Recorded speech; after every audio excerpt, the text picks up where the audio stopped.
Hong Kong में एक housing society की 5 बहुमंजिला इमारतों में एक साथ आग लगने से चीख पुकार मच गई। इस घटना में 13 लोगों की जान चली गई और बड़ी संख्या में लोग झुलस गए, क्योंकि उस हाउसिंग सोसाइटी की एक इमारत में भड़की आग आसपास की 5 इमारतों तक फैल गई। दोपहर में लगी उस आग को रात तक बुझाया नहीं जा सका। इस खौफनाक मंजर को जिसने भी देखा वो सहम गया। Oh my God! Oh my God! This is crazy! आग की सूचना मिलते ही राहत बचाव की टीमें और फायर ब्रिगेड की दर्जनों गाड़ियां पहुंच गईं। दमकल कर्मियों ने आग पर काबू पाने के लिए पानी की बौछार कर दी, लेकिन भयंकर हो चुकी वो आग लगातार बेकाबू होती चली गई। उसने इमारतों की ऊपरी मंजिलों को भी अपनी चपेट में ले लिया।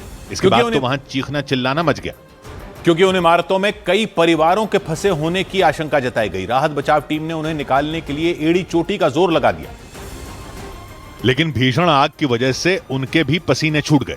आग की खौफनाक लपटों को देखकर ऐसा लगा जैसे वहां जमीन के नीचे ज्वालामुखी फट पड़ा हो।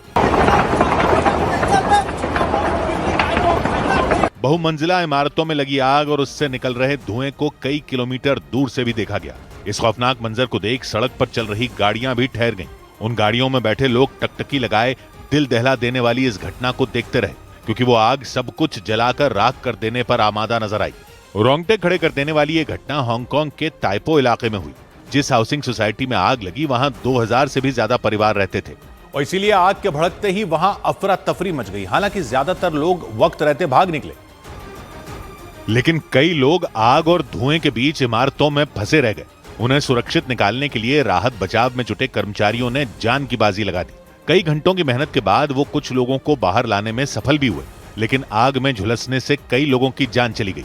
जान गंवाने वालों में फायर ब्रिगेड का एक कर्मचारी भी शामिल बताया गया। जानकारी के मुताबिक जिस हाउसिंग सोसाइटी में आग लगी उसमें मरम्मत का काम चल रहा था। बताया गया कि इसके लिए वहां बांस की मचान बनाई गई थी। दावा है कि बांस की मचानों में आग भड़कने की वजह से ही उस हाउसिंग सोसाइटी की 5 इमारतें जल उठी।